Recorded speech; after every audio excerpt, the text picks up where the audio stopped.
लातूर जिल्ह्याच्या नंतर आपले उदगीर शहर हे सर्वात मोठे असून उदगीर तालुक्यासह शहर व आजूबाजूच्या गावातील गरीब रुग्ण मोठ्या संख्येने या सामान्य रुग्णालयात उपचार घेण्यासाठी येत असतात.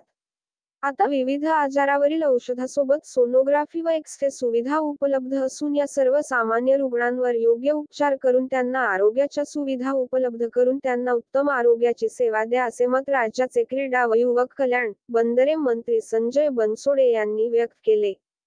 पुढे बोलताना संजय बनसोडे यांनी सामान्य रुग्णालयात गेल्या अनेक वर्षापासून रुग्णांना अडचण होत असल्याचे आपल्या निदर्शनास आल्याने 2 कोटी रुपयाचा निधी उपलब्ध करून देऊन या बाह्य रुग्ण विभागाची इमारत बांधली आहे.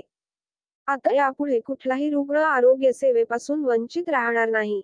भविष्यात वैद्यकीय अधिकारी व कर्मचारी यांच्या कामाचा ताण लक्षात घेऊन या सामान्य रुग्णालयातील रिक्त पदे भरण्यासाठी आपण शासनाकडे पाठपुरावा करणार असून मतदारसंघातील रुग्णांना पहिल्या आमदार फंडातून 12 रुग्णवाहिका उपलब्ध करून दिल्या.